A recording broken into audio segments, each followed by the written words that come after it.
Hi everyone. It says live. It's still loading for me though. Hi. Welcome. For those of you that don't know me, my name is Jennifer Gauthier. I'm the creator behind Teaching as We Speak, the page you're on right now. So thank you so much for being here. Whether you're watching it live or you're catching the replay, I'm so happy to have you here. Please say hello in the comments. I'd love to know who's watching live with me. And I'm just gonna jump right in. So for those of you that don't know me, I said my name's Jennifer Gauthier. I currently teach grades 4 and 5, ELA and math, but ELA is my passion. And I've been a teacher for, next year will be my 7th year in the classroom, which is absolutely crazy to me. But kind of the whole reason why I'm here and why I've created this page and this the Facebook group, if you're watching from the Facebook group, it's just because I remember starting off as a new teacher, and I was desperate for someone to just clearly and plainly lay out for me how to plan. I left university and I really felt um, like this big piece of teaching was missing, and I got my first teaching job. I had this whole year ahead of me, and I had no idea what to do with it. So I searched far and wide and couldn't find just a clear step-by-step process. As teachers, we love things laid out clearly for us in a step-by-step process. And I just wanted someone to honestly just sit me down and tell me, okay, first you're going to start by doing this. Then you're going to plan this. Then you're going to look at this. And then by the end of this, you'll have your full year mapped up. So yeah, so that's where I was. I really felt like university didn't prepare me. I was great theoretical things that I learned in university, but I was really missing those practical strategies. Um, and I just needed help to meet all the job requirements, lesson planning, meeting all the standards, which I had no idea how to do that, how to assess students to make sure that they had met the requirements. So I really in the first few years of my teaching, I really felt confused um, and intimidated. And quite honestly, I felt like an imposter. I felt like any minute someone would catch on that I had no idea what I was doing and, call me out for it. Luckily, that never happened. But I just felt like as a teacher, as a new teacher, yeah, of course, in a new position, you might feel like the newbie that you are, but you should still feel confident and um, and competent in your job. So that's kind of where I kind of set out on this mission to help newer teachers. So I understand. I want you to know if you're feeling any of these feelings that I felt that way too. And that's why I created this page and I created this Facebook group, is I really want to help teachers feel more confident and more competent in their role as a teacher. So that's why I created, in the comments, in the description of this video, you'll see that I created a roadmap. I called it the Roadmap to Curriculum Mapping Success. And it's literally what I said before that I was missing when I was a newer teacher. It's the step-by-step process on how to curriculum map. And I'll get into details if you're not familiar with what curriculum mapping is. I'll get into that afterwards, but if you're interested in downloading, it's a free roadmap. I find it extremely helpful. I've already shared it with some other teachers who've told me that it's been helpful to them. So if you're missing that step-by-step process, I'm hoping that this resource will be helpful to you. So please do click that link in the description of this live. And as always, if you have any questions, I can't see the questions, but I'm by the end of this live, I'll try and log on. Last time I tried to go onto the live on my phone, and then I saw myself and I just started like tripping myself up. But I promise you that your questions will get answered. So, and if I don't know the answer, I'll be very honest, but I will find out what the answer is. So I just want to be as helpful to you as possible. So let's jump right in. I released a blog post that I had written yesterday all about what is curriculum mapping. So for those of you that don't know what curriculum mapping is, it's also sometimes called curriculum planning, curriculum development. So it has different terms, but if you don't know what it is, please comment below. No shame here. I really didn't know what it was either until about 2 years ago. And ever since I knew what it was a real game changer for me. So I'm hoping that's what this video and maybe this blog post will be for you. So if you've ever wondered if you've ever wondered how to teach the standards, when to teach the standards, how to organize your units for the year, then curriculum mapping is right for you. Like I said, we're not taught, at least I wasn't taught, maybe you were. If you were taught in university how to curriculum map, please let us know in the comments. But no one ever taught me, step by step how to do it. And so curriculum mapping is just that. It's taking all the standards and everything you have to teach, and it's almost like backward designing it from the standards, and then designing all your units based on that. So it's really giving you a bird's eye view of your entire year. Now, curriculum mapping, it might sound very hardcore if you're a newbie to planning. It does take a lot of work, but if you're willing to put in the work at the beginning, if it's like maybe over the summer, maybe if you're a new teacher, maybe you just graduated university and you already have gotten hired for the fall, now is a great time to get started getting familiar with what the standards are and starting to map out the standards. It will save you tons of time throughout the year. So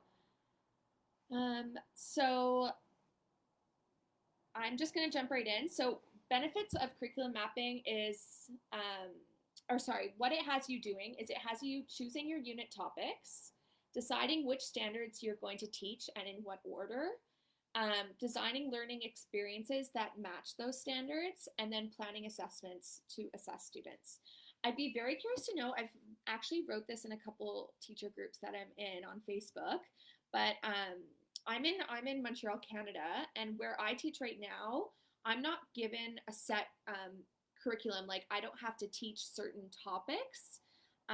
Whereas I know if you're watching from the States, I know that there are some curriculums where you have to teach like a unit on explorers and a unit on, space, for example. So I'd be very curious to know what you, at the school you're in right now, or maybe schools you've worked in the past, were you given a set of topics that you had to teach, or were you able to choose your topics? I'd be very curious to know, so please comment. So let's just jump right into exactly what this process is. So again, I'm going to lay out the process. It's the exact process that I have in my free roadmap. So if you're curious to find out more, I'm going to be sharing the steps with you here, but I give a lot more detail in that roadmap. So I suggest you get that roadmap. Also, it saves you from having to take notes right now. You can just listen now, and then you'll know that you have the roadmap afterwards. So I'm going to get started on what the actual curriculum mapping process is. So imagine yourself at the beginning of a fresh new year, and imagine yourself at the beginning of a new year. You have no idea what you're going to teach yet. This is the process that you would take in terms of curriculum mapping. So first you would start off with what I like to call the juice. I actually got this idea or this concept from a book. It's called this one right here. It's called High Quality Curriculum. It's How to Design, Revise, or Adopt Curriculum Aligned to Student Success. It's by Angela D. Michelle Lalore, I think is how you say it. Love this book if you're interested in curriculum design, or if you're just like a teacher nerd like me and like to nerd out on teacher books. This is a great one. So she talks about the first step in curriculum mapping is called, she didn't have a name for it, but I call it the juice. So you pick out your unit title, the essential questions, and the big idea. And what I've included in that is actually like a goal for you as the teacher. So how I like to plan my year is through 6 units. So I divide my year into 6 units, and those units each are about I'd say 4 to 6 weeks or 5 to 6 weeks. I plan for 6 just so I have extra resources available. So you divide your year into 6 units. So now for each unit, this is again the first step, you're going to choose what the title of each unit's going to be, what the essential questions of each unit's going to be, and the big idea of each unit, and then a teacher goal for each unit. So the reason I call that the juice is because I find those 4 things kind of give the flavor to each unit. So it kind of helps you set the tone later when you get into the standards. So that's the juice. So again, it's the title, it's the essential questions, the big idea, and then your teacher goal. So what you want to accomplish in those 4 to 6 weeks, let's say. So that's the first goal. So once you've done that for all 6 units, you can move on to the second step. What I mean by title is, so just the title of the unit. So let's say right now I'm making a unit on, oh gosh, what is it called? Animals in Captivity. So that would be the title. And then my essential questions, which is supposed to be a very broad question that students are going to answer. It shouldn't be one with a clear-cut answer, but a broad question that students will answer throughout the unit. So I think for the one I'm doing right now on Animals in Captivity, the essential question is it up to us as humans to decide what happens to animals? So a very broad question that students will, throughout the activities, be figuring out what they want to, what their either opinion or what their answer to that question would be. And then the big idea is just the overall idea of what students are going to be doing. So in terms of that one, it was students understand that humans are essentially in charge of deciding the fate of other animals. So it's almost kind of like the answer to the essential question. It's where you want students, the end goal of what you want students to accomplish in the unit.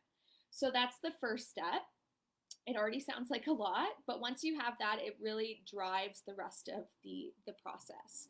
So the second step is the standards that